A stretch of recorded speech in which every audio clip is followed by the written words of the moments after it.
સંસારી જીવના ભાવ મરણો તારવા કરુણા કરી શરિતા વહાવિશોદા તણી પ્રભુ વીર તે સંજીવની સો સાતી દેખી સરિતને કરુણાભિના હૃદયે કરી મુનિકુંદ સંજીવની સમય પ્રાપ્ત તણે ભાજન ભરી કુંદ કુંદ રચ્યું શાસ્ત્ર સાથિયા અમૃતે પૂર્યા ગ્રંથાધિરાજ તારામાં ભાવો બ્રહ્માંડના ભર્યા અહો વાણી તારી પ્રસમરસભા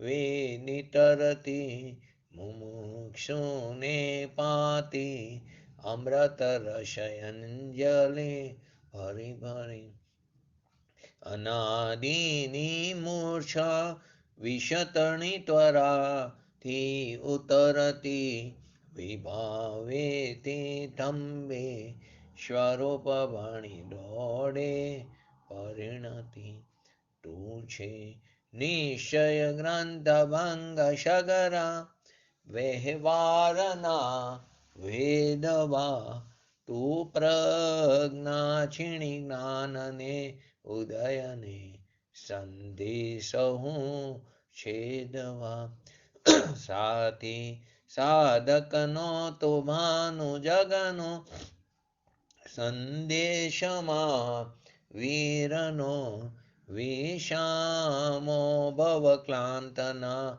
હૃદયનો તું પંથમો તીતણો શૂન્ય તને રસનિબંધ શિથિલ થાય જાણે તને હૃદય જ્ઞાની તણા જણાય તું રોચતા જગતની રુચિયાર સે સૌ તું રીઝતા શકલ નાયક દેવરીજે બનાવું પત્ર કુંદનના રત્નોના અક્ષરો લખી તથાપી કુંદ સૂત્રોના અહંકાએ મૂલ્યના કદી તથાપી કાનવાણીના અહંકાએ મૂલ્યના કદી નમો રિંગટણં નમો સિદ્ધાણં નમો અયર્યણં નમો અવજણં નમો લોહી સવસવણં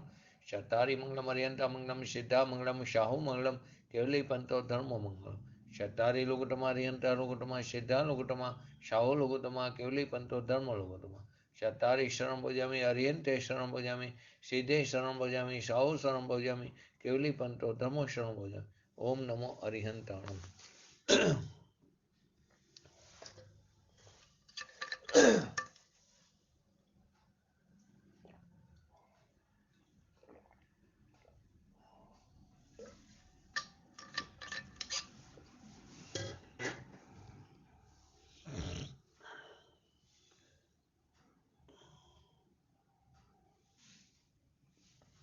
સમયસાર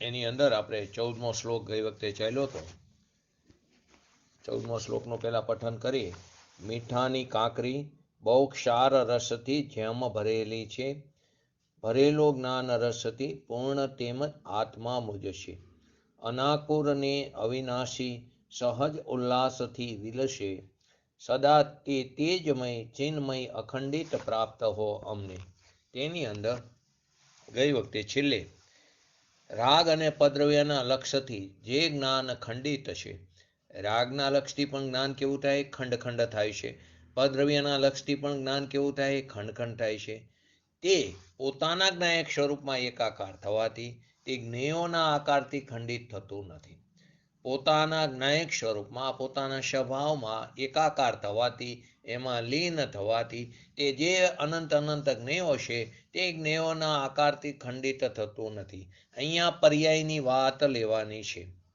જે અનાકુર છે જે ભગવાન આત્મા પોતાના જ્ઞાન સ્વરૂપમાં શુદ્ધતાની અંદરથી એકાકાર થાય છે તે જ્ઞાનની જે દશા છે તે અનાકુર છે, તે શાંતિ છે, તેની અંદર રાગનું મિશ્રિતપણું એની અંદર નથી. જેમાં કર્મના નિમિત્તથી થતા રાગાદિની ઉત્પન્ન જે આકુરતા જે છે તે તેની અંદર નથી.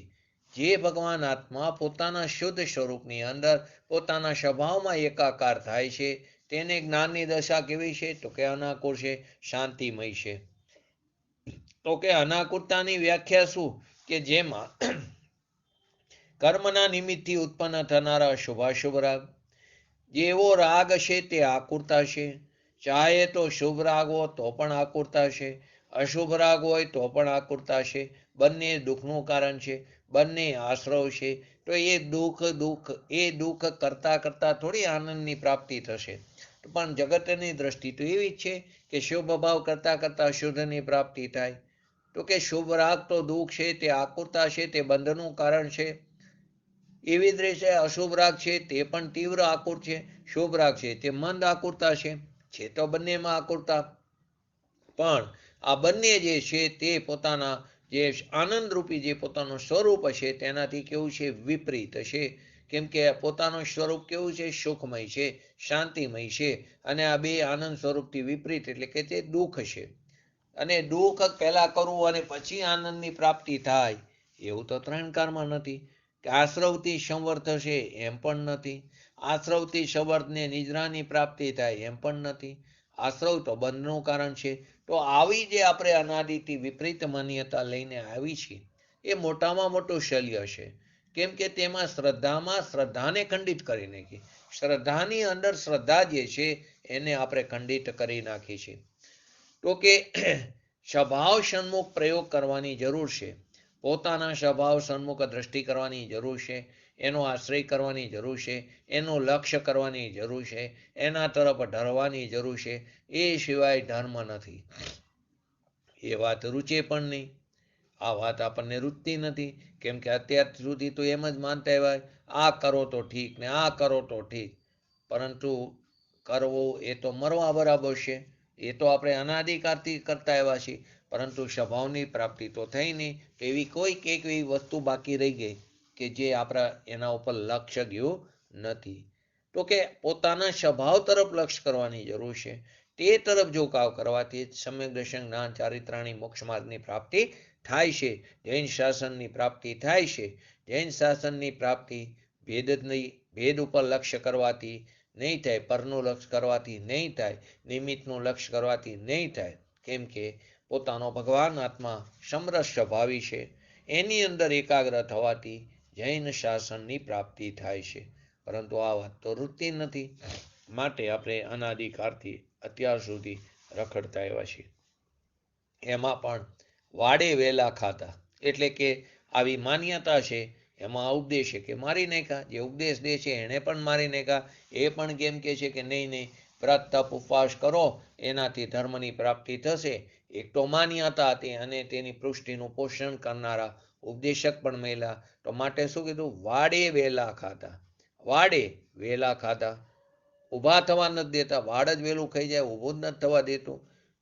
તો કે સાંભળતો કરો કે કરવા જેવું તો પોતાના સ્વભાવ તરફ એકાકાર થઈને ઢળવું એ જ પહેલું કર્તવ્ય છે. એ જ કરવા જેવું છે, એ જ પ્રયોજનભૂત છે.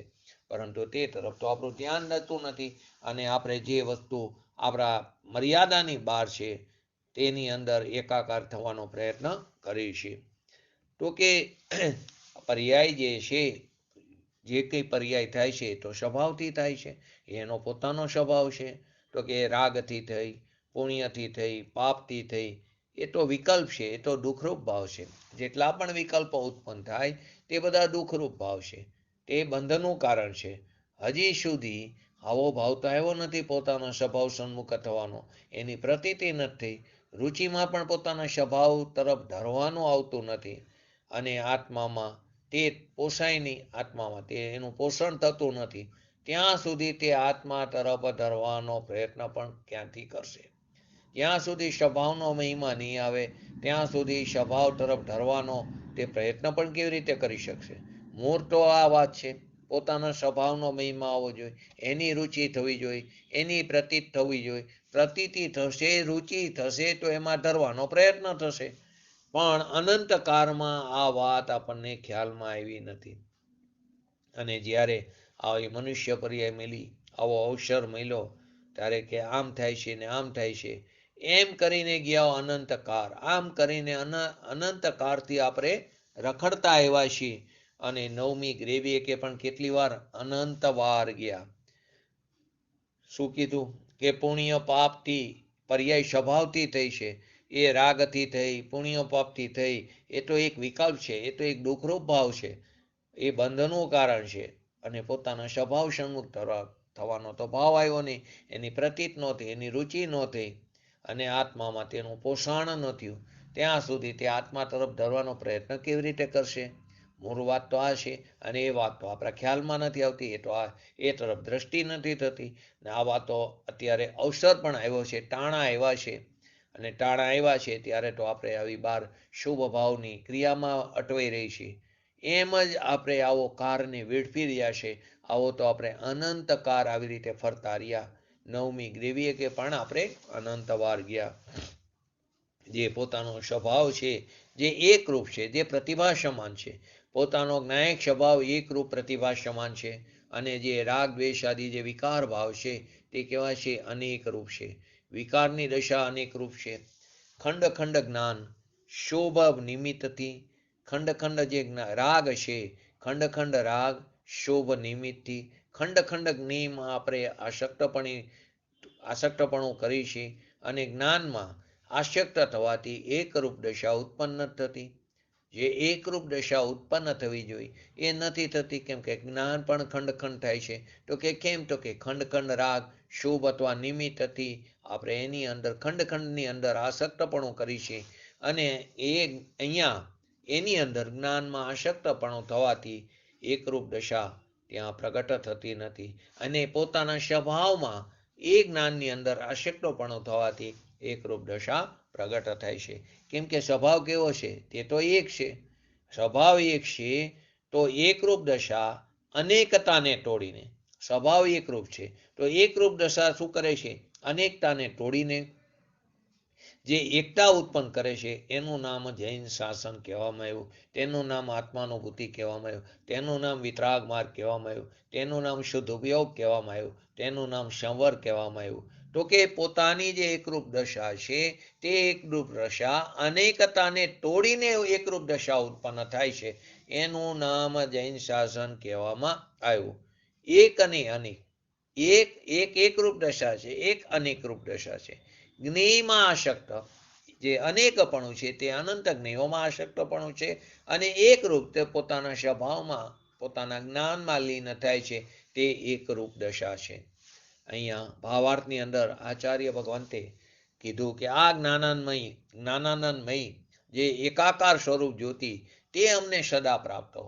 એ આચાર્ય ભગવંત એમ કહે છે કે જે ત્રણ કષાય ચોકલીની અભાવરૂપ વિતરાગ પરિણીતિ ધારણ કરેલા એવા ભાવલિંગી મુનિરાજ કે જે છઠ્ઠા અને સાતમા ગુણસ્થાનમાં ઝૂલે છે, એવા ભાવલિંગી મુનિરાજ શું કહે છે કે આ જ્ઞાનાનંદમય એકાકાર જે એવી સ્વરૂપ જ્યોતિ અમને સદા પ્રાપ્ત હો. રાગ આવે છે તે અમને પ્રાપ્ત ન હો. ભૂમિકા અનુસાર છઠ્ઠા ગુણસ્થાને જે વિકલ્પ આદિ આવે છે તે પણ અમને પ્રાપ્ત ન હો. અમને આ વિકલ્પ આવ્યો છે લખવાનો, તે પણ અમને પ્રાપ્ત ન રહો.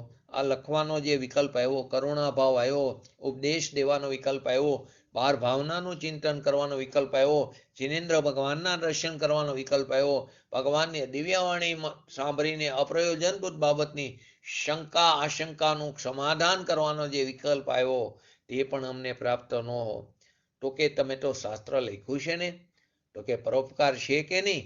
પણ છે એ બંધનું કારણ છે. તે રાગ છે. એટલો સમય સ્વભાવથી ચ્યુત થયા, એટલો તે છઠ્ઠા ગુણસ્થાને તેને પ્રમાદ કહેવામાં આવ્યો. કેમ કે પ્રમાદના પણ 37,500 ભેદ મુખ્યત્વે, બાકી તો અસંખ્યાત ભેદ છે લોક પ્રમાણ. તો એ પ્રમાદ પણ છઠ્ઠા ગુણસ્થાને. પ્રમાદ એટલે સ્વરૂપમાં અસાવધાનીપણું. તો પોતાના સ્વભાવથી ચ્યુત થાય છે ત્યારે તો તે છઠ્ઠા ગુણસ્થાનમાં આવે છે. અને ત્યાં એમને આવો રાગ આવે છે શાસ્ત્ર આદિ લખવાનો. પરોપકાર છે કે નહીં? તો કે તે રાગ છે, બંધનું કારણ છે. શાસ્ત્ર રચવામાં જે કંઈ પણ વિકલ્પ થયો તે દુઃખરૂપ છે, તે આશ્રવ છે, તે કષ્ટદાયક છે, તે બંધનું કારણ છે. તે કેવું છે? કષ્ટદાયક છે, તે બંધનું કારણ છે. તો કે જ્ઞાન અને આનંદમય એકાકાર જે પોતાનું સ્વરૂપ છે, એ એકરૂપ જે દશા છે, એ અમને સદા પ્રાપ્ત હો. એવી વાત અહીં આચાર્ય ભગવંત આપણને બતાવે છે. અમને તો સ્વરૂપમાં સ્થિરતા સદાય રહો, એવી પ્રાર્થના તેમણે પોતાના ભગવાન આત્મા પ્રત્યે કરી છે. એ રીતે આ 14મા શ્લોકની વાત આચાર્ય ભગવંતે આપણી સમક્ષ રજૂ કરી. હવે 15મો શ્લોક. 15મા શ્લોકની અંદર જે વાત છે સિદ્ધિની જો કામના તો ચિત્ત ના ભરમાવશો. શું કહે છે? સિદ્ધિની જો કામના તો ચિત્ત ના ભરમાવશો. આ જ્ઞાનનો ઘનપિંડ ચિન્મય આત્મા અપનાવજો. આ જ્ઞાનનો ઘનપિંડ ચિન્મય આત્મા અપનાવશો. બસ સાધ્ય સાધક ભાવથી તે એકલાને ધ્યાવજો. બે ભાવ બતાવે, એક સાધ્ય ભાવ અને એક સાધક ભાવ. એને આપણે સમજશું. બસ સાધ્ય સાધક ભાવથી તે એકલાને ધ્યાવજો. પર્યાયમાં પરમાત્મા બંધુ તમે પછી થઈ જજો. પર્યાયમાં પરમાત્મા પણ પછી પ્રગટ થઈ જજો. શું આવ્યો આખો શ્લોક? છે સિદ્ધિની જો કામના. જો તને તારા સ્વરૂપની પૂર્ણતા પ્રાપ્ત કરવી હોય, તને તારા સ્વભાવની પ્રાપ્તિ કરવી હોય, તો ચિત્ત ના ભરમાવશો. તો ચિત્તમાં ચંચલપણું ન કરશો. આ જ્ઞાનનો ઘનપિંડ ચિન્મય આત્મા જે છે એને અપનાવજો, એનો આશ્રય કરજો, એનું લક્ષ્ય કરજો. બસ સાધ્ય સાધક ભાવથી, તે બંને પ્રકારના ભાવથી તે એકલાને ધ્યાવજો. કાં તો સાધ્ય ભાવથી, કાં સાધક ભાવથી તે એકલાને ધ્યાવજો. પર્યાયમાં પરમાત્મા બંધુ તમે પછી થઈ જજો. આમાં 15મા નંબરના શ્લોકની અંદર આચાર્ય ભગવંતે આ વાત બતાવી છે. તો કે એની અંદર શું કીધું? કે જેને સ્વરૂપની પ્રાપ્તિ છે ના ઈચ્છુક જે જીવ છે, સ્વરૂપની પ્રાપ્તિના જે ઈચ્છુક પુરુષ જે છે, તે સાધ્ય ભાવ અને સાધક ભાવથી આ જ્ઞાનના ઘનપિંડ એવો જે પોતાનો ભગવાન આત્મા છે એની જ ઉપાસના કરો. એમ કીધું છે. શું કીધું? પોતાની સ્વરૂપની પ્રાપ્તિની જેને ઘેલછા ઉપડી છે, એવો જે ઈચ્છુક પુરુષ છે, તે સાધ્ય ભાવ અને સાધક ભાવ, એ સાધ્ય અને સાધક ભાવથી આ જે જ્ઞાનનો ઘનપિંડ પોતાનો ભગવાન આત્મા છે એની જ ઉપાસના કરો. તો અહીંયા અમૃતચંદ્ર આચાર્યજી આપણને ઉપદેશ આપી રહ્યા છે, આદેશ આપી રહ્યા છે કે હે આત્માર્થી પુરુષો, હે ભવ્ય નિકટજન કીધા તો તને આ તત્વની વાત રુચિપૂર્વક તું સાંભળે તો તને 100% તારું કલ્યાણ થશે. માટે કે છે હે આત્માર્થી પુરુષો, કે જેને આત્માના અર્થે, આત્માના કાજે, જે પોતાના સ્વરૂપની પ્રાપ્તિ માટે જે રુચિપૂર્વક સાંભળી રહ્યા છે, એવા પુરુષો એટલે કે આત્માનું કલ્યાણ ચાલનારા સત્પુરુષો, તમે નિરંતર જ્ઞાનના ઘનપિંડ, આનંદનો રસકંદ જે પોતાનો ભગવાન આત્મા છે એની જ ઉપાસના કરો. બીજી કોઈ નહીં. એકલો ભગવાન આત્માનું લક્ષ્ય કરો. ક્યાંય બીજે લક્ષ્ય ન કરો. એની જ ઉપાસના કરો. કેટલા બધા એના વિશે વિશેષણો વાપર્યા. આત્માર્થી પુરુષ કીધા, આત્માનું કલ્યાણ કરનારા સત્પુરુષો કીધા. તમે નિરંતર અવિરતપણે જ્ઞાનનો ઘનપિંડ જે છે, એ આનંદનો રસકંદ છે, એવા આ ભગવાન આત્માની જ ઉપાસના કરો, એની જ આરાધના કરો. પછી તમે ચાહે સાધ્ય ભાવથી કરો કે ચાહે તમે સાધક ભાવથી કરો, તમે કોઈ પણ ભાવથી કરો, પણ તમે કરો નિરંતર આત્માની જ ઉપાસના. તમે સાધ્ય ભાવથી કરો, ચાહે સાધક ભાવથી કરો, પરંતુ પોતાનું એક નિજ ભગવાન આત્માની જ ઉપાસના કરો. ઉપાસના કરવા યોગ્ય માત્ર એક કોણ છે? પોતાના જ્ઞાનનો ઘનપિંડ, પોતાનો ભગવાન આત્મા છે, આનંદનો રસકંદ એવો જે પોતાનો ભગવાન આત્મા છે, તે જ એક ઉપાસના કરવા યોગ્ય છે. બાકી કોઈ નહીં, અન્ય કોઈ નહીં. અહીં આત્માની ઉપાસના કરવાનું તાત્પર્ય નિજ આત્માની પૂજા ભક્તિ કરવાની નથી. અહીં આત્માની ઉપાસના કરવાનું તાત્પર્ય આચાર્ય ભગવંતે શું બતાવ્યું છે? કે નિજ આત્માની પૂજા કરો, એની ભક્તિ કરો એમ નથી, એની સ્તુતિ કરો, એની વંદના કરવાની નથી, નમસ્કાર આદિ કરવાનું પણ નથી, પરંતુ તેનું સાચું સ્વરૂપ જે ભગવાન આત્માનું છે તેનું સાચું સ્વરૂપ જાણવાથી છે, તેનું ઓળખવાથી છે, તેનો અનુભવ કરવાથી છે, તેમાં સમાઈ જવાથી છે, તેનું જ નિત્ય ધ્યાન કરવાથી છે, એનું જ નિત્ય ધ્યાન રાખવાથી છે, તેને જ સર્વસ્વ માનવાથી છે, તેમાં જ સંપૂર્ણ સમર્પિત થઈ જવાથી છે. આ જ નિજ ભગવાન આત્માની ઉપાસનાની વિધિ છે.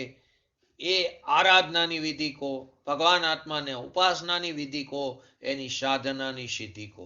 ફરી વાર અહીંયા આચાર્ય ભગવંતે અમૃતચંદ્ર આચાર્યજીએ આત્માની ઉપાસના કરવાનું તાત્પર્ય પહેલા નાસ્તિથી લીધું કે એનું તાત્પર્ય નિજ આત્માની પૂજા ભક્તિ નમસ્કાર આદિ સ્તુતિ વંદના કરવી એ નથી, પરંતુ શું છે ઉપાસનાનો અર્થ શું કીધો? ભગવાન આત્માની એની જ એક ઉપાસના કરો. તો કે એની જો એકલી ઉપાસના કરવાની વાત જે બતાવી તેની અંદર એમનું કહેવાનું તાત્પર્ય એ છે કે તેનું સાચું સ્વરૂપ જ જાણો. ભગવાન આત્માનું સાચું સ્વરૂપ જાણવાથી એની ઉપાસના થાય છે, એને ઓળખવાથી, તેનો અનુભવ કરવાથી, તેની અંદર સમાઈ જવાથી, તેની અંદર એકાકાર થવાથી, તેનું જ નિત્ય ધ્યાન કરવાથી, તેનું જ નિત્ય ધ્યાન રાખવાથી, તેને જ સર્વસ્વ માનવાથી, તેમાં જ સંપૂર્ણ સમર્પિત થઈ જવાથી આ જ નિજ ભગવાન આત્માની ઉપાસનાની વિધિ કીધી. તે જ ભગવાન આત્માના ઉપાસનાની એટલે કે એની આરાધનાની વિધિ કીધી અને તે જ સાધનાની સિદ્ધિ કીધી. હવે અહીં બે ભાવ આવ્યા. ભગવાન આત્માના નિજ ભગવાન આત્માના ઉપાસના બે પ્રકારે થાય છે, એક સાધ્ય ભાવ અને એક સાધક ભાવ. બે ભાવથી તેની ઉપાસના થાય છે. પોતાના નિજ ભગવાન આત્માની ઉપાસના બે પ્રકારે થાય, એક સાધ્ય ભાવથી અને એક સાધક ભાવથી. ચોથા ગુણસ્થાનથી લઈને 14મા ગુણસ્થાન સુધી સાધક દશા કીધી. અહીંયા અલગ અપેક્ષાએ કીધું. આપણે તો ચોથાથી 12મા સુધી કહી છે, પણ અહીં ચોથાથી 13મા ગુણસ્થાન સુધી સાધક દશા કીધી. 14મા ગુણસ્થાનની અપેક્ષાએ 4 થી 13 ગુણસ્થાન એટલે શું કીધું? ચોથા ગુણસ્થાનથી લઈને 14મા ગુણસ્થાન સુધી સાધક દશા છે. 14મા ગુણસ્થાનને પણ સાધક દશાની અંદર લઈ લીધું અને સિદ્ધ અવસ્થા જે છે તે સાધ્ય દશા કીધી. ચોથાથી લઈને 14 ગુણસ્થાન સુધી સાધક દશા કીધી. 14મું ગુણસ્થાન જે અયોગિક કેવરી છે, જેનો કાર બહુ જ અલ્પ છે, એને આપણે ગણતરીમાં લેતા નથી, તો 13 ગુણસ્થાન સુધી લો. બાકી 14મું ગુણસ્થાન પણ લઈ લીધું. 4 થી 14 ગુણસ્થાન સુધી સાધક દશા અને જે સિદ્ધ દશા જે છે તે સાધ્ય દશા છે. અથવા તો બીજી રીતે કહી, ચોથા ગુણસ્થાનથી 12મા ગુણસ્થાન સુધી સાધક દશા. જે આપણે ગુણસ્થાનમાં સમજ્યા હતા ને, ઓલું એક પરમાત્મા સાધકપણું છદ્મસપણું ક્યાં? ચોથાથી 12મા સુધી. 13મું અને 14મું કેવું છે? એક શકલ પરમાત્મા, એક નિકલ પરમાત્મા. અને પછી સિદ્ધ દશા ગુણસ્થાન 13. તો કે 4 થી 12 સુધી એની સાધક દશા કીધી અને અર્યંત દશા અને સિદ્ધ દશા તે સાધ્ય દશા છે. અર્યંત દશા 13 અને 14 બંને અર્યંત દશા છે. તો તે અર્યંત દશા અને જે સિદ્ધ દશા છે તેને સાધ્ય દશા કીધી. બંને વાત છે. ચોથાથી લઈને 14મા સુધી પણ સાધક કીધું અને સિદ્ધ દશાને સાધ્ય કીધું. હવે ત્યાં જે કીધું તે સિદ્ધ દશાની અપેક્ષાએ કીધું અને ચોથાથી 12મા ગુણસ્થાન સુધી તે સાધક દશા કીધું અને 13મું અને 14મું એ અર્યંત દશા કે જે પૂર્ણ વિતરાગી છે, જે સર્વજ્ઞ છે, તે અપેક્ષાએ તેને સાધ્ય દશા કીધું અને સિદ્ધ દશા તે સાધ્ય દશા છે. તો અર્યંત તથા સિદ્ધ દશા સાધ્ય દશા કીધી. ચોથાથી 12મા ગુણસ્થાન સુધી સાધક દશા કીધી એકા. બીજું ચોથાથી લઈને 14મા ગુણસ્થાન સુધી સાધક દશા કીધી અને સિદ્ધ દશાને સાધ્ય દશા કીધી. પર્યાયની અંદર પૂર્ણતાની પ્રાપ્તિ થઈ જવી. પર્યાયમાં પૂર્ણતાની પ્રાપ્તિ થઈ જવી તેનું નામ સાધ્ય દશા. પર્યાયની અંદર તેની પૂર્ણતાની પ્રાપ્તિ થઈ જવી તેનું નામ સાધ્ય દશા. અને આત્મલબ્ધિ કરીને, આત્માની ઉપલબ્ધિ કરીને, એની પ્રાપ્તિ કરીને પૂર્ણતા તરફ પ્રયાણ કરવું તે સાધક દશા. આત્માનુભૂતિ કરીને પૂર્ણતા તરફ એટલે મોક્ષ માર્ગમાંથી મોક્ષ તરફ પ્રયાણ કરો તેનું નામ સાધક દશા. બે વાત બતાવી. પર્યાયમાં પૂર્ણતાની પ્રાપ્તિ થઈ જવી એટલે કે શુદ્ધિની પૂર્ણતા થઈ જવી તેનું નામ સાધ્ય દશા. અને બીજું કીધું આત્માની ઉપલબ્ધિ કરીને મોક્ષ માર્ગની પ્રાપ્તિ કરીને પૂર્ણતા તરફ પ્રયાણ કરવું તેનું નામ સાધ્ય દશા કહેવામાં આવ્યું, અથવા તો એનું નામ સાધક દશા કહેવામાં આવ્યું. અથવા તો બીજી રીતે કઈ શુદ્ધિની વૃદ્ધિ થવી તે કઈ દશા તે સાધક દશા. અને શુદ્ધિની પૂર્ણતા થવી તે શું થયું પર્યાયમાં પૂર્ણતા થઈ જવી તેનું નામ સાધ્ય દશા. અને આત્માની ઉપલબ્ધિ કરીને આત્માનુભૂતિ કરીને પૂર્ણતા તરફ પ્રયાણ કરવું તેનું નામ સાધક દશા કહેવામાં આવ્યું. બીજી રીતે કહી તો આત્માના ઉપયોગનું કેન્દ્રિત થવું, આત્માના ઉપયોગનું સ્વની અંદર કેન્દ્રિત થવું, કેન્દ્રિત થયું પાછું બહાર આવવું, કેન્દ્રિત થાય છે પાછું બહાર આવે છે, પાછું અંદર જાય છે પાછું બહાર આવે છે. આત્મામાં ઉપયોગનું કેન્દ્રિત થવું, સ્વમાં ઉપયોગનું કેન્દ્રિત થવું, પાછું સ્વભાવથી ચ્યુત થઈને બહાર આવે, પાછો અંદર જાય પાછો બહાર આવે. આમ વારંવાર અંદર જવું અને વારંવાર બહાર આવવું તેનું નામ સાધક દશા. વારંવાર અંદર જવું વારંવાર બહાર આવવું એનું નામ સાધક દશા. અને શુદ્ધ ઉપયોગની અંદર અનંત કાળ સુધી સમય જવું તેનું નામ સાધ્ય દશા. ફરીવાર કેટલી વાર સાધ્ય અને સાધક ને સમજાયું. ચોથા ગુણસ્થાનથી લઈને 14મા ગુણસ્થાન સુધીને સાધક દશા કીધી અને જે સિદ્ધ દશા છે તેને સાધ્ય દશા કીધી. હવે બીજી અપેક્ષા ચોથાથી 12મા ગુણસ્થાન સુધીના સાધક દશા કીધી અને અર્યંત અને જે સિદ્ધ દશા છે તેને શું કીધું સાધ્ય દશા કહેવામાં આવી. પર્યાયની અંદર પૂર્ણતાની પ્રાપ્તિ થઈ જવું એનું નામ સિદ્ધ દશા કીધી. આત્માનું લબ્ધિ એટલે કે આત્માનુભૂતિ પ્રાપ્ત કરીને મોક્ષ માર્ગની રસ્તા ઉપરથી મોક્ષને પ્રાપ્ત કરવું, મોક્ષ માર્ગમાં પ્રયાણ કરીને સિદ્ધ દશા પ્રાપ્ત કરવી તેનું નામ શું થઈ ગયું? એ મોક્ષ માર્ગમાં ચડીને એ રસ્તા ઉપર ચાલીને મોક્ષ તરફ પ્રયાણ કરવું, મુક્તિના માર્ગ ઉપર ચાલીને મુક્તિની પ્રાપ્તિ કરવી એ તરફ પ્રયાણ કરવું તેનું નામ સાધક દશા. અથવા તો આત્માના ઉપયોગનું સ્વની અંદર પોતાની અંદર સ્વમાં કેન્દ્રિત થઈને અંદર જવું બહાર આવવું એમ વારંવાર અંદર જવું બહાર આવવું તે સાધક દશા. અને જે શુદ્ધ ઉપયોગ છે તેનું અનંતકાળ સુધી સમય જવું તેનું નામ શું કહેવામાં આવ્યું? સાધ્ય દશા. પોતાના ઉપયોગનું શુદ્ધ ઉપયોગનું પોતાને અંદર અનંતકાળ સુધી સમય જવું, ક્યારેય તે પછી બહાર આવતો નથી, પોતાના સ્વભાવમાં જ રહે છે તેનું નામ સાધ્ય દશા કહેવામાં આવ્યું. એટલે આત્માનું લબ્ધિ કરીને પૂર્ણતા તરફ પ્રયાણ કરવું, મોક્ષ એટલે પૂર્ણ દશા તે તરફ પ્રયાણ કરવું તેનું નામ સાધક દશા કીધી. અને આત્મામાં ઉપયોગનું એ તરફ એનું લક્ષ્ય કરીને આત્માની અંદર ઉપયોગનું કેન્દ્રિત થવું, પાછું બહાર આવવું પાછું અંદર જવું એમ વારંવાર અંદર બહાર આવવું તેનું નામ સાધક દશા કીધી. અને શુદ્ધ ઉપયોગનું અનંતકાળ સુધી અંદર સમાઈ જવું તેનું નામ સાધ્ય દશા કહેવામાં આવી. તો આ બે પ્રકારે નિજ ભગવાન આત્માની ઉપાસના બે પ્રકારે થાય છે, એક સાધ્ય ભાવથી અને એક સાધક ભાવથી. આત્માની સિદ્ધ દશા કેવી છે? એ અમલ પણ છે અને અચલ પણ છે. આત્માની સિદ્ધ દશા અમલ પણ છે અને અચલ પણ છે. મને સમજાવશો અમલ કોને કહેવાય અને અચલ કોને કહેવાય? બોલો છાયાબેન, નિકુંજભાઈ, જયંતિભાઈ.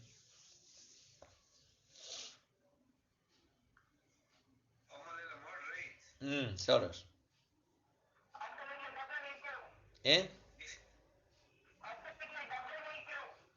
અવાજ કપાય તમારો. શું કહે છે છાયાબેન?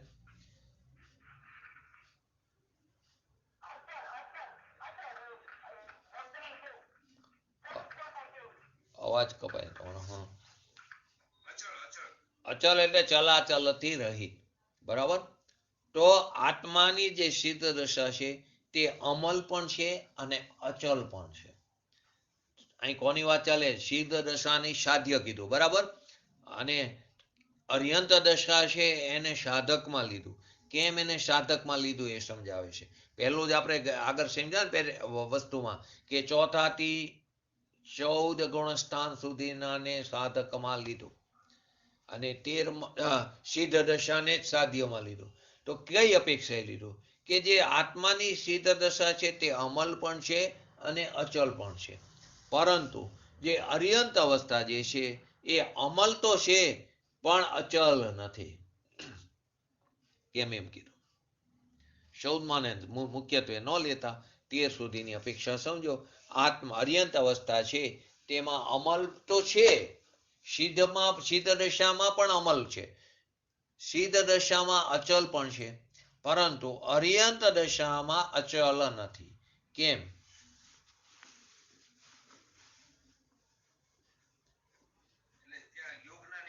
સરસ સરસ સરસ, એકદમ પરફેક્ટ, સરસ. કેમ કે ત્યાં યોગ હશે ને, તો યોગના નિમિત્તે આત્માના પ્રદેશોમાં સંચરતા થાય છે, એટલે કંપન થાય છે. ફરી વાર આપણે જે પહેલું લીધું, શું લીધું? ચોથા ગુણસ્થાનથી લઈને 14મા ગુણસ્થાન સુધીના સાધક દશા કીધી અને સિદ્ધ દશાને સાધ્ય કીધી. બરાબર. અથવા બીજી અપેક્ષા જે લીધી એમાં પૂર્ણ દશાની અપેક્ષા લીધી. ચોથાથી 12મા ગુણસ્થાન સુધીના સાધક કીધા, અર્યંત દશા અને સિદ્ધ દશાને સાધક કીધું. આ બીજી અપેક્ષા કીધું. ત્રીજી અપેક્ષા લીધી, પર્યાયમાં પૂર્ણતાની પ્રાપ્તિ થઈ જવી, તેને સાધ્ય દશા કીધી. અને આત્માનું લબ્ધિ કરીને પૂર્ણતા તરફ પ્રયાણ કરવું, તેને સાધક દશા કીધી. ઉપયોગને સ્વની અંદર કેન્દ્રિત થઈ અંદર જવું, બહાર આવવું, એમ વારંવાર અંદર બહાર જવું, તે સાધક દશા કીધી. અને શુદ્ધ ઉપયોગનો અનંતકાળ સુધી અંદર સમય જવું આત્મામાં, તેને આપણે સાધ્ય દશા કીધી. તો અહીંયા જે પહેલી વાત છે તો કે અહીંયા સિદ્ધ દશાને કેમ સાધ્ય કીધું અને અર્યંત દશાને કેમ સાધકમાં લીધું? તો કે જે સિદ્ધ દશા છે તેમાં અમલ પણ છે અને અચલ પણ છે. કેમ કે ત્યાં યોગ નથી. યોગ નથી એટલે આત્માના પ્રદેશોનું કંપન નથી, તો ચંચળતા નથી, માટે તે અચલ છે. પરંતુ અર્યંત અવસ્થા જે કેવી છે, એ અમલ તો છે, મલથી રહિત છે, પરંતુ અચર નથી. કેમ કે ત્યાં યોગ છે. તો તેમાં યોગના નિમિત્તે આત્માના પ્રદેશોમાં કંપન થાય, એટલે કે ચંચળતા હોય છે, એટલે કે ચલાચલપણું હોય છે. આ દ્રષ્ટિએ વિચાર કરીએ, આ દ્રષ્ટિની અપેક્ષાએ જો વિચારીએ તો એકલી સિદ્ધ દશા જ સાધ્ય ભાવશે. આ દ્રષ્ટિની અપેક્ષાએ જો તો એકલી સિદ્ધ દશા, ગુણસ્થાન તીત દશા, એ જ એકલી સાધ્ય ભાવશે. આત્મજ્ઞાનીની બાકીની બધી અવસ્થા, આત્મજ્ઞાની છે એની બાકીની બધી જે દશાઓ છે તે બધી દશાઓમાં સાધક ભાવમાં સમાઈ જાય છે. આ બધી દશા શેમાં સમાય? સાધક ભાવમાં. બાકી એકલી એક સિદ્ધ દશા જ સાધ્ય ભાવમાં જાય. આ દ્રષ્ટિએ વિચારી તો, અચલતાની અપેક્ષાએ સમજી તો, કેમ કે ત્યાં 13મા ગુણસ્થાને જ્યાં અર્યંત દશા છે, જેને પણ આપણે સાધ્યમાં લીધું, એ કઈ અપેક્ષાએ લીધું? કે પૂર્ણતાની અપેક્ષાએ. એની પર્યાયમાં પૂર્ણતા થઈ ગઈ ને, એ અપેક્ષા એને સાધ્યમાં લીધું. 12મા ગુણસ્થાન સુધી પૂર્ણતા નથી. કેવરીની અપેક્ષાએ તેને અજ્ઞાન પણ કીધું છે. કેમ કે ત્યાં પૂર્ણ જ્ઞાન પ્રગટ થયું નથી, કેવર જ્ઞાન પ્રગટ થયું નથી. તો 13મા ગુણસ્થાને પર્યાયમાં પૂર્ણતા પ્રાપ્ત થઈ ગઈ, સર્વજ્ઞતા પ્રાપ્ત થઈ ગઈ, તે અપેક્ષા એને સાધ્ય દશા કીધી. પરંતુ ચોથાથી 14 સુધીનાને બીજી અપેક્ષા વિચારીએ તો તેને ત્યાં સાધકમાં લીધું અને સિદ્ધ દશાને સાધ્યમાં લીધું. કેમ? તો કે સિદ્ધ દશામાં જ અમલપણું અને અચલપણું છે. અર્યંત દશામાં અમલપણું તો છે, પરંતુ અચલપણું નથી. કેમ કે ત્યાં યોગ છે. યોગ છે તો આત્માના પ્રદેશોનું કંપન થાય, અહીંયા એની ચંચળતા થાય, એટલે કે ચલાચલપણું થાય છે. એ દ્રષ્ટિએ વિચારી તો એકલી સિદ્ધ દશા જ કેવી છે? તે જ એકલી સાધ્ય દશા છે. એ સિવાયના આત્મજ્ઞાનીની બધી દશાઓ સાધક દશાની અંદર જાય છે. પૂર્ણ વિતરાગ તથા સર્વજ્ઞ થઈ જવાથી, પૂર્ણ વિતરાગ અથવા સર્વજ્ઞ દશા પ્રગટ થઈ જવાથી, અમલતા પ્રાપ્ત થઈ જવાથી અને ઉપયોગ નિરંતર આત્મ સન્મુખ થઈ જવાથી, ઉપયોગ નિરંતર આત્મ સન્મુખ જ રહેતો હોવાથી, નિરંતર સદુપયોગ જ હોવાથી, જ્યારે અર્યંત ભગવાનને પણ સાધ્ય દશામાં લઈએ છીએ ત્યારે એની પહેલાના એટલે કે 12મા ગુણસ્થાન સુધીના, 4થા થી 12મા ગુણસ્થાન સુધીના જે ધર્માત્માના જીવો એટલે કે છદ્મસ જીવો છે તેને સાધક દશા વાળા કહેવાય છે.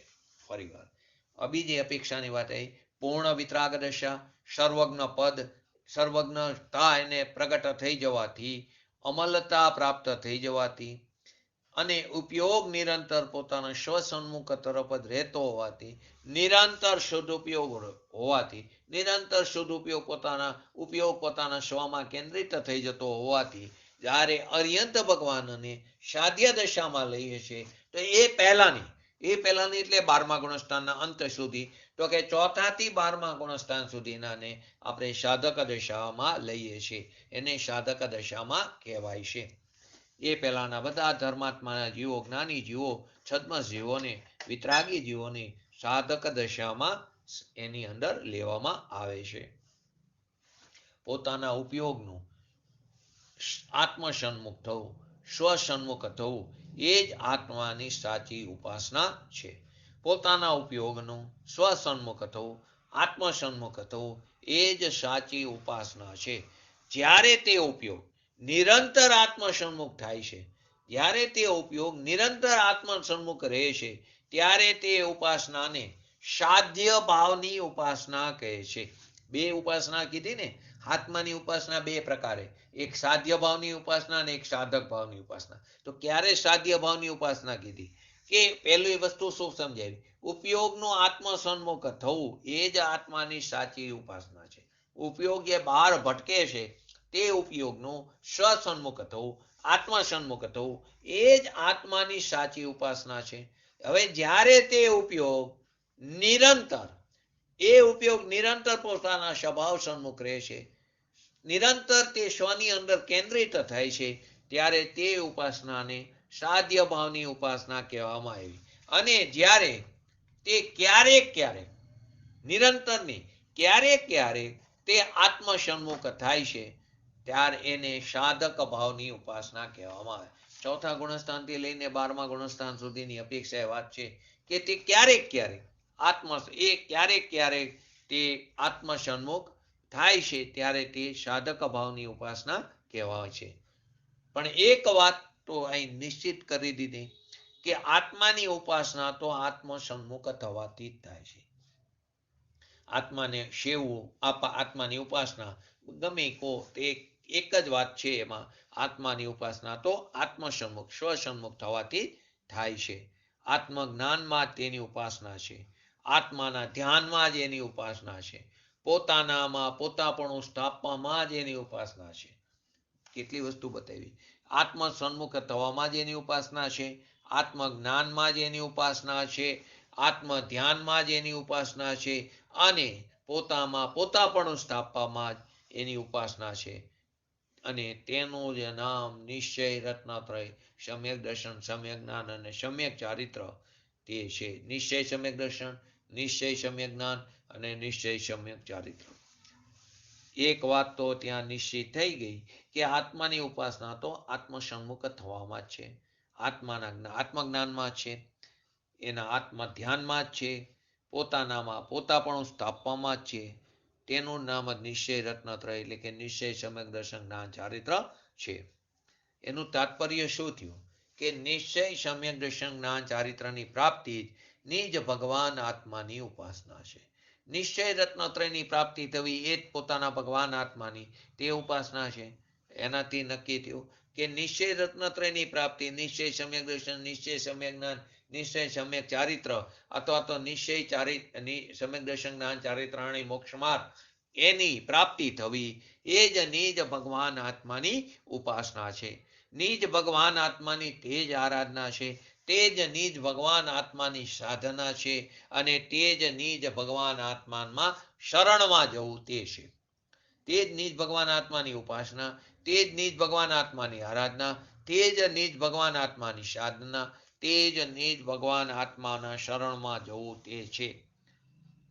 એટલે કે નિશ્ચય સમ્યક દર્શન જ્ઞાન ચારિત્રની પ્રાપ્તિ એ જ નિજ ભગવાન આત્માની ઉપાસના કો, તેની આરાધના કો, તેની સાધના કો, તેને આત્માના શરણમાં જવું કો, આત્માનો આશ્રય કરવાની વાત કરો, તે જ છે. આનો અર્થ શું થયો કે નિરંતર આત્મ ધ્યાનની દશા સાધ્ય ભાવની ઉપાસના છે. બે વસ્તુ, સાધ્ય અને સાધકને જુદું પડ્યું. નિરંતર આત્મ ધ્યાનની જે દશા છે તે જ સાધ્ય ભાવની ઉપાસના છે. અને ક્યારેક ક્યારેક આત્મ ધ્યાનની દશા હોવી તે સાધક ભાવની ઉપાસના છે.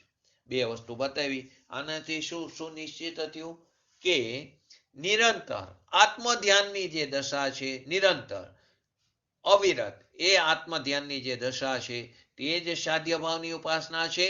અને ક્યારેક ક્યારેક આત્મભાવ આત્મ ધ્યાનની ઉપાસના જે છે એ આત્મ ધ્યાનની દશા થાય તેનું નામ સાધક ભાવની ઉપાસના છે. આત્માના કલ્યાણના ઈચ્છુક, આત્માની પ્રાપ્તિના જે ઈચ્છુક પુરુષો છે, ભલે પછી તે સાધ્ય ભાવથી ઉપાસના કરે, ચાહે તે સાધક ભાવથી ઉપાસના કરે, પરંતુ ઉપાસના તો પોતાના નિજ ભગવાન આત્માની જ કરવી જોઈએ. તે ગમે તે ભાવથી કરે, સાધ્ય ભાવથી કરે કે સાધક ભાવથી કરે. સાધ્ય ભાવમાં નિરંતર આત્મ ધ્યાનની દશા છે, ઓલામાં ક્યારેક ક્યારેક આત્મ ધ્યાનની દશા છે તો બંનેમાં નિજ ભગવાન આત્માની ઉપાસના. માટે તે ભલે ચાહે સાધ્ય ભાવથી કરે કે સાધક ભાવથી કરે, પરંતુ ઉપાસના તો પોતાના નિજ ભગવાન આત્માની જ કરવી જોઈએ. આ જે 16મી ગાથા છે એની પહેલાનો આ 15 નંબરનો કરશ છે, જે ઉત્થાનિકાનો કરશ કહેવામાં આવ્યો છે. એનાથી શું પ્રતિફલિત થયું, એનાથી શું સિદ્ધ થયું? નિશ્ચયથી તો ચોથા ગુણસ્થાનથી સિદ્ધ ભગવાન સુધી જ બધા ઉપાસક છે. સિદ્ધ ભગવાનને ઉપાસક કીધા, અર્યંત ભગવાનને ઉપાસક કીધા, જ્યાં પૂર્ણતા પ્રાપ્ત થઈ ગઈ ને એને પણ ઉપાસક કીધા. ચોથા ગુણસ્થાનથી 12મા ગુણસ્થાનને ઉપાસકો એ વાત તો બરાબર, પરંતુ અહીં તો ચોથા ગુણસ્થાનથી લઈને સિદ્ધ ભગવાન સુધી બધાને ઉપાસક કીધું. અને બધા ઉપાસ્ય છે, બધા ઉપાસક છે અને બધા ઉપાસ્ય છે. પ્રત્યેકનો પોતાનો આત્મા જે શુદ્ધ નહીનો વિષય, પોતાનો જે ભગવાન આત્મા જે અબધ સ્પષ્ટ આદિ ભાવોથી યુક્ત છે, એવો જે ત્રિકારી ધ્રુવ આત્મા જે અભેદ છે, જે અખંડ છે, તે અવિનાશી છે, જે નિત્ય છે, જે પર અને પર્યાયથી ભિન્ન છે, જે ગુણ ભેદ અને પ્રદેશ ભિન્નથી ભિન્ન છે, એવો આત્મા દેહ દેવરમાં બિરાજમાન હોવા છતાં પણ દેહથી ભિન્ન જે આત્મા છે તેની ઉપાસનાની વાત બતાવવામાં આવી છે. આ પ્રત્યેકનો, આ દરેકનો આત્મા, ચોથા ગુણસ્થાનથી લઈને સિદ્ધ ભગવાન સુધીનો દરેકનો આત્મા.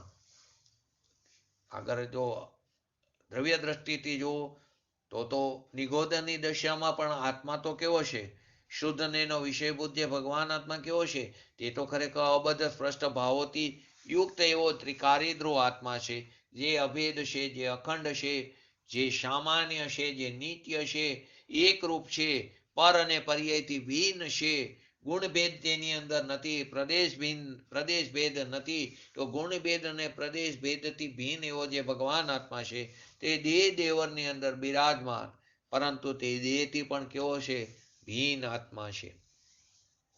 હવે પ્રશ્ન થાય છે કે અર્યંત ભગવાન અને સિદ્ધ ભગવાનને ઉપાસક કહેવું એ તો બરાબર નથી લાગતું, એ સારું નથી લાગતું. અર્યંત ભગવંતને અને સિદ્ધ ભગવંતને ઉપાસક કહેવું તે સારું નથી લાગતું. તો ખરેખર એમાં સારું લાગવાની વાત જ નથી. એમાં ખરાબ લાગવાની વાત પણ શું છે? જ્યારે પોતાનામાં પોતાપણું સ્થાપિત થવાનું નામ જ આત્મા ઉપાસના છે. પોતાની અંદર પોતાપણું સ્થાપિત થવું એનું નામ જ આત્માની ઉપાસના છે. જ્યારે સ્વયંને જાણવાનું નામ જ આત્મ ઉપાસના છે. જ્યારે પોતાની અંદર સ્થિર થવાનું નામ જ આત્મ ઉપાસના છે. જ્યારે પોતાની અંદર રમણ કરવાનું એનું નામ જ આત્મ ઉપાસના છે. તો પછી અર્યંત સિદ્ધ ભગવાન પોતાનામાં પોતાપણું નથી સ્થાપતા, પોતે પોતાને નથી જાણતા, પોતાની અંદર પોતામાં તે સ્થિર નથી? શું તેમને સમ્યક દર્શન જ્ઞાન ચારિત્ર નથી? જો છે તો પછી તે આત્માના ઉપાસક કેમ નથી? તેઓને આત્મોપોષક કહેવામાં શું તકલીફ? નિશ્ચયમાં તો ભિન્ન દ્રવ્યો વચ્ચે, નિશ્ચયથી જુઓ તો ભિન્ન દ્રવ્યો વચ્ચે ઉપાસ્ય ઉપાસક ભાવ ઘટિત થતો નથી. ભિન્ન દ્રવ્યો વચ્ચે ક્યાંય ઉપાસ્ય ઉપાસક ભાવ ઉપસ્થિત થતો નથી. આખરે એક દ્રવ્ય બીજાની ઉપાસના શા માટે કરે? એક દ્રવ્ય બીજાની ઉપાસના શા માટે કરે? તેનામાં એવી શું ખામી છે કે તે બીજાની સામે હાથ ફેલાવે? ફરીવાર પ્રશ્ન શું થયો તો કે અર્યંત સિદ્ધ ભગવાન તને ઉપાસક કેવું એ તો બરાબર નથી લાગતું, સારું નથી લાગતું. તો એમાં સારું ખરાબ લાગવાની વાત જ નથી. જ્યારે પોતાનામાં પોતાપણું સ્થાપિત કરવું એનું નામ જ આત્માની ઉપાસના છે. જ્યારે સ્વયંને જાણવો એનું નામ જ આત્મા ઉપાસના છે. જ્યારે પોતાનામાં સ્થિત થવું એનું નામ જ આત્મા ઉપાસના છે. જ્યારે પોતાનામાં રમણ કરવું એનું નામ જ આત્મા ઉપાસના છે. તો પછી અર્યંત અને સિદ્ધ ભગવાન કે જે પોતે પોતાપણામાં શું સ્થાપતા નથી, પોતામાં પોતાપણું રાખતા નથી, પોતે પોતાને જાણતા નથી, પોતાનામાં સ્થિર થવા પોતે પોતાનામાં શું સ્થિર નથી થતા, શું તેમને સમ્યક દર્શન જ્ઞાન ચારિત્ર નથી? જો છે તો પછી એને આત્માના ઉપાસક કેમ, તે આત્માના ઉપાસક કેમ નથી? તે આત્મપોષક કહેવામાં શું તકલીફ છે? કેમ કે નિશ્ચયથી જુઓ તો ભિન્ન દ્રવ્યો વચ્ચે ક્યાંય ઉપાસ્ય ઉપાસક ભાવ ઘટિત થતો નથી. કેમ કે એક દ્રવ્ય બીજા દ્રવ્યની ઉપાસના શા માટે કરે? એનામાં તો એવી શું ખામી છે? દરેક દ્રવ્ય પરિપૂર્ણ છે તો એનામાં એવી શું ખામી છે કે જે બીજા સામે હાથ ફેલાવે? પ્રત્યેક આત્મા પરિપૂર્ણ છે. માટે એક વાક્ય પણ, એક નાની રચના પણ છે, એની અંદર કીધું છે, હે પ્રભુ તું 100 વાતે છો પૂરો. હે પ્રભુ તું 100 વાતે, એટલે દરેક વાતે તું છો પૂરો. હે પ્રભુ તું 100 વાતે છે પૂરો. પરની આસ કરે કા મૂરખ. પરની આસ શું કામ કરે? શું કામ મૂરખ બને? પરની આસ કરે કા મૂરખ. તું કઈ વાતે અધૂરો, તું કઈ વાતે તું અલ્પજ્ઞ છું. રે પ્રભુ તું 100 વાતે છે પૂરો. તું દરેક વાતે પરિપૂર્ણ છું. તને શું કામ તું પરની આશા રાખીશ? તો પરની આશા કરે તેને મૂર્ખ કહેવામાં આવ્યો. નિશ્ચયથી પ્રત્યેક આત્માનો પોતાનો જે દ્રવ્ય સ્વભાવ છે તે પોતા માટે કેવો છે? ઉપાસ્ય છે. દરેક આત્માનો પોતાનો જે સામાન્ય સ્વભાવ છે, જે દ્રવ્ય સ્વભાવ છે, તે પોતા માટે કેવો છે? ઉપાસ્ય છે. અને પોતાની જે પર્યાય છે તે ઉપાસક છે. ઉપાસ્ય ઉપાસક ભાવ બહાર નથી, બે ભિન્ન દ્રવ્ય વચ્ચે નથી. પોતાનો જે દ્રવ્ય સ્વભાવ, પોતાનો જે સામાન્ય સ્વભાવ છે તે પોતાના માટે કેવો છે? ઉપાસ્ય છે. અને જે પોતાની પર્યાય છે, નિર્મલ પર્યાય કેવી છે? ઉપાસક છે. આમ નિશ્ચયથી ઉપાસ્ય ઉપાસક ભાવ એક જ દ્રવ્યમાં ઘટિત થાય છે. એક દ્રવ્યની અંદર જ ઉપાસ્ય ઉપાસક ભાવ ઘટિત થાય છે. તેથી અર્યંત અને સિદ્ધ ભગવાનનો સામાન્ય નિત્ય અભેદ અખંડ એક ત્રિકારી જે ધ્રુવ ભગવાન આત્મા છે, એ જે પોતાનો ત્રિકારી ધ્રુવ આત્મા સ્વભાવ છે તે ઉપાસ્ય છે. અને તેમની શ્રદ્ધા જ્ઞાન ચારિત્ર આદિ ગુણની નિર્મલ પર્યાય છે તે ઉપાસક છે. અર્યંતની સિદ્ધ દશાની એ ભગવાન જે છે એમનો સામાન્ય નિત્ય એકરૂપ જે એનો ત્રિકારી ધ્રુવ આત્મ સ્વભાવ છે તે ઉપાસ્ય છે. એને ઉપાસ્ય કીધું. અને તેમની શ્રદ્ધા જ્ઞાન ચારિત્રની જે નિર્મલ પર્યાય છે તેને તેની ઉપાસક કહેવામાં આવી. કેમ કે એ જે પર્યાય છે તે જ ઉપાસના છે. માટે જ આગળ કીધું કે જ્ઞાનના ઘનપિંડ આત્માની જ નિત્ય ઉપાસના કરો. આ જે ઘન પિંડ છે એવા આત્માની તમે નિત્ય ઉપાસના કરો. અને આગળની ગાથામાં સમ્યક દર્શન જ્ઞાન ચારિત્રનું સેવન કરો. એની આગળની ગાથામાં કહેશે કે સમ્યક દર્શન જ્ઞાન ચારિત્રનું સેવન કરો. કેમ કે ત્રણે નિશ્ચયથી એક આત્મા છે. સમ્યક દર્શન જ્ઞાન ચારિત્ર ત્રણે નિશ્ચયથી કેવા છે? એક આત્મા છે. માટે આત્માની ઉપાસના અને સમ્યક દર્શન જ્ઞાન ચારિત્રનું સેવન તે બંને એક જ વાત છે. આત્માની ઉપાસના અથવા તો તમે સમ્યક દર્શન જ્ઞાન ચારિત્રનું સેવન, તે બંનેની વાત કેવી છે?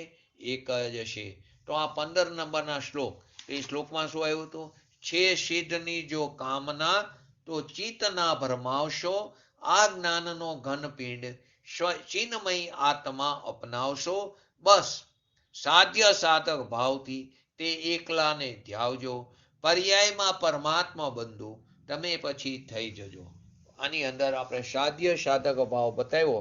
તો બોલો કેટલી રીતે બતાવ્યો? સાધ્ય સાધક ભાવ કેટલી રીતે બતાવ્યો?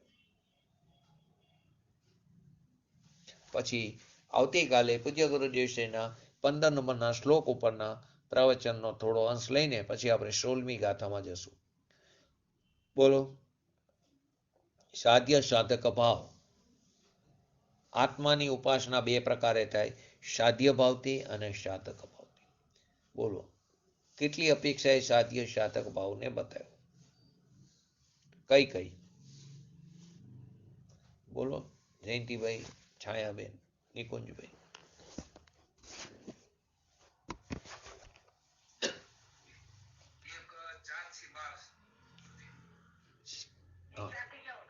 હા, હવે 4 થી 14 કીધું, એમાં કઈ દશા કીધી?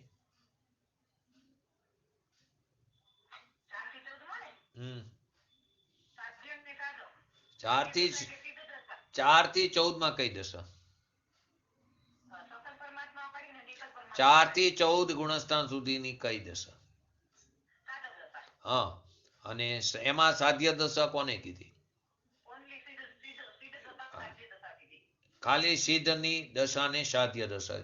હવે એમાં કઈ અપેક્ષા લીધી? નહીં.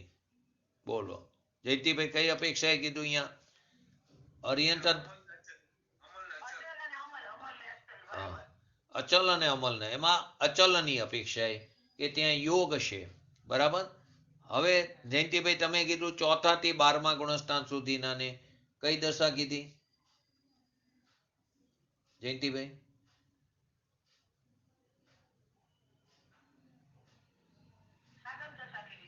4 થી 12મા ગુણસ્થાનને સાધક કીધી, અને 13મો અને 14 ગુણસ્થાનને શું કીધું? અરિયંત અને સિદ્ધને, 13 અને સિદ્ધ દશા, એને સાધ્ય કીધું. હવે અહીંયા કઈ અપેક્ષા લીધી?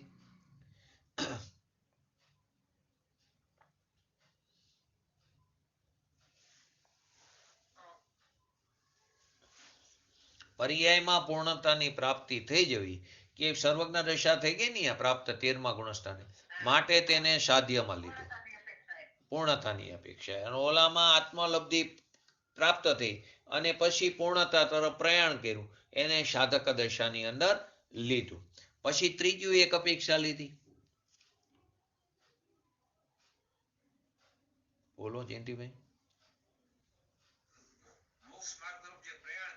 એ તો બરાબર, એ તો ત્રીજું એક વાર લીધું, એ તો આવી ગયું. બરાબર. હવે ત્રીજું નહીં, એ બધું એમાં આવી ગયું. ત્રીજું આત્મામાં ઉપયોગનું કેન્દ્રિત થવું. આત્મામાં ઉપયોગનું, સ્વની અંદર ઉપયોગનું કેન્દ્રિત થવું. પાછું બહાર આવું, પાછું અંદર જવું, એમ વારંવાર અંદર જવું, બહાર આવું, એનું નામ શું છે? સાધક દશા. અને શુદ્ધ ઉપયોગ અનંતકાળ સુધી, શુદ્ધ ઉપયોગ પોતાના સ્વભાવની અંદર સ્થિર રહે, એનું નામ સમય જાય અનંતકાળ સુધી. શુદ્ધ ઉપયોગમાં અનંતકાળ સુધી પોતે સમય જાય, એને શું કીધું? સાધ્ય દશા કીધું. બરાબર. બે વસ્તુ એની અંદર આવી. હવે કોને સાધ્ય ભાવની ઉપાસના કીધી અને કોને સાધક ભાવની ઉપાસના કીધી? છેલ્લું લઈને પૂરું કરી આજનું. ઉપયોગનું, પહેલી વસ્તુ ઉપયોગનું આત્મસન્મુખ થવું, એનું નામ શું કીધું? આત્માની સાચી ઉપાસના કીધી. બરાબર. હવે જ્યારે ઉપયોગ નિરંતર રહે, આત્મસન્મુખ પોતાના સ્વભાવ સન્મુખ નિરંતર ઉપયોગ રહે, ત્યારે તે ઉપાસનાને સાધ્ય ભાવની ઉપાસના કીધી. અને ક્યારેક ઉપયોગ આત્મસન્મુખ થાય, તેને કઈ કીધી? સાધક ભાવની ઉપાસના કહેવામાં આવી. પરંતુ એનાથી શું નિશ્ચિત થયું? કે આત્માની ઉપાસના તો આત્મસન્મુખ થવામાં જ છે. બરાબર. હવે એનાથી પાછું બીજું તાત્પર્ય શું થયું? કે નિશ્ચય સમ્યક દર્શન જ્ઞાન ચારિત્રની પ્રાપ્તિ, એ જ નિજ ભગવાન આત્માની ઉપાસના છે. એ જ નિજ ભગવાનની આરાધના કહો, એની સાધના કહો. તો એનાથી શું નિશ્ચિત થયું? કે નિરંતર આત્મ ધ્યાનની દશા એ જ સાધ્ય ભાવની ઉપાસના, અને ક્યારેક આત્મ ધ્યાનની દશા હોવી, તે સાધક ભાવની ઉપાસના. પછી તમે સાધ્ય ભાવથી કોઈ આત્માર્થી જીવ, આત્માનું કલ્યાણ કરવા ઈચ્છતા એવા જીવો સાધ્ય ભાવથી ઉપાસના કરે કે સાધક ભાવથી ઉપાસના કરે? ઉપાસના તો પોતાના નિજ ભગવાન આત્માની જ ઉપાસના કરવી એ જ એનું તાત્પર્ય છે. તો આપણે પણ આપણા ભગવાન આત્માની સાધક ભાવ અથવા તો સાધ્ય ભાવથી ઉપાસના કરીને પર્યાયમાં પૂર્ણ વિતરાગતા પ્રાપ્ત શીઘ્ર ને શીઘ્ર કરી એવી પરમ વિરળ ભાવના સાથે આજનો વ્યક્તિત્વ પૂરું કરું. જય જિનેન્દ્ર. બોલ સ્તુતિ જીવવાણી.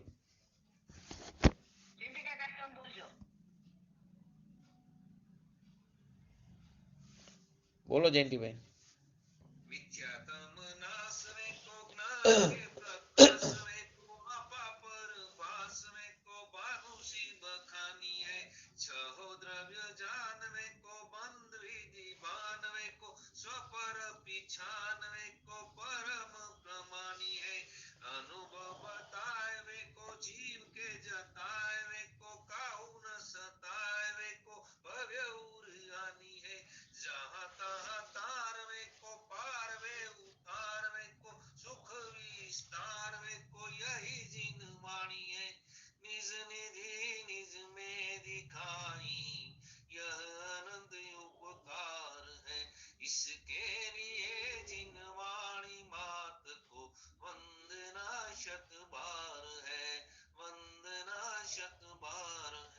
નમો રિંગટાણંગ નમો સિદ્ધાણંગ નમો ఐరణం નમો અવજણમ નમો લોહિષવ સાવણમ ચત્તારી મંગલમ અર્યંતા મંગલમ સિદ્ધા મંગલમ શાહુ મંગલમ કેવલી પંતો ધર્મ મંગલમ. ચત્તારી લોકોત્તમા અર્યંતા લોકોત્તમા સિદ્ધા લોકોત્તમા શાહુ લોકોત્તમા કેવલી પંતો ધર્મ લોકોત્તમા. ચત્તારી શરણ ભોજામી અર્યંતે શરણ ભોજામી સિદ્ધે શરણ ભોજામી શાહુ શરણ ભોજામી કેવલી પંતો ધર્મ શરણ ભોજામી. બોલીએ શ્રી પંચ પરમેષ્ઠી ભગવંતોનો જય હો. બોલીએ શ્રી જીનવાણી માતનો જય હો. બોલીએ શ્રી પરમ પૂજ્ય પરમ ઉપકારી સદગુરુ દેવનો જય હો. બોલીએ શ્રી પ્રસમતી ભગવતી માતનો જય હો. બોલીએ શ્રી સનાતન જૈન દિગંબર ધર્મનો જય હો. જય હો.